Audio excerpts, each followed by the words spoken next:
मित्रों नमस्कार। साप्ताहिक कार्यक्रम ठोक बजाकर में आपका स्वागत है।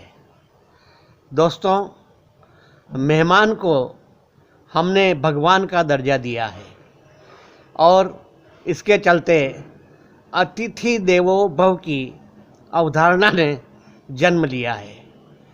देवता हम उसे कहते हैं जो हमें जीवन देता है, जैसे जल देवता, वायु देवता, अन्न देवता, अग्नि देवता और पृथ्वी देवता, ये सभी हमें जीवन प्रदान करते हैं।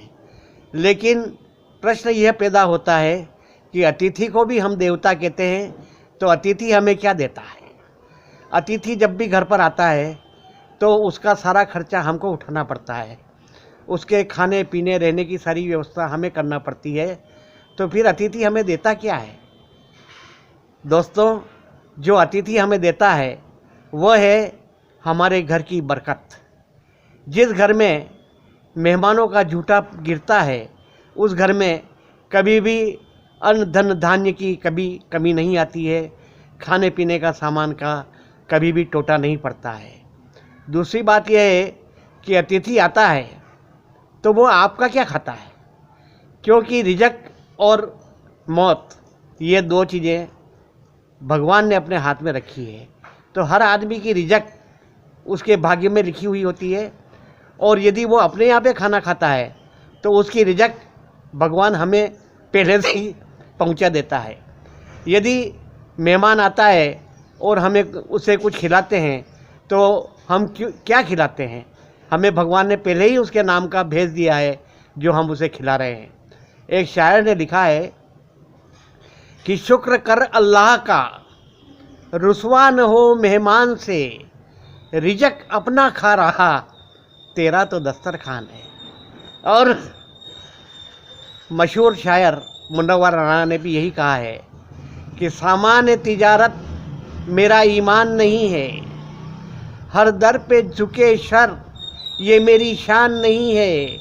अल्लाह मेरे घर की बरकत न चली जाए, दो रोज़ से घर में कोई मेहमान नहीं है।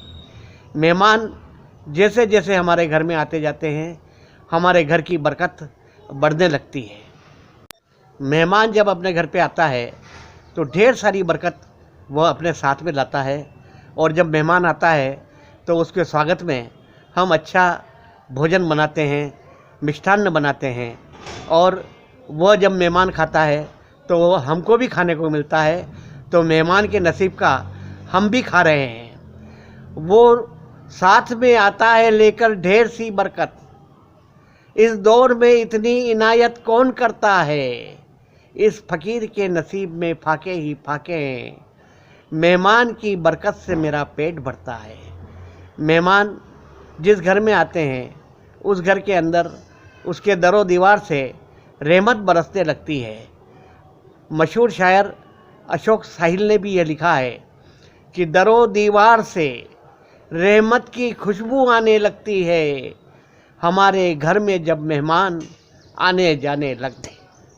तो दोस्तों, कभी भी मेहमान आए तो अपने मन में मलाल न लाएं, खुश होकर के उनका स्वागत करें, और जैसा भी हो सके, जितना भी हो सके उनकी सेवा करें, उन्हें खिलाएं पिलाएं और खुश रखें।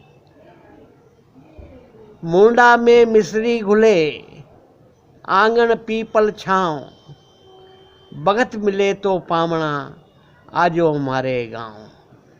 मेहमान नवाजी ही हमारे जीवन का एक प्रमुख अंग है, और जिस घर में मेहमान आते हैं वह मेहमान के आने से घर बरकत से और धन धान्य से पूर्ण होता है।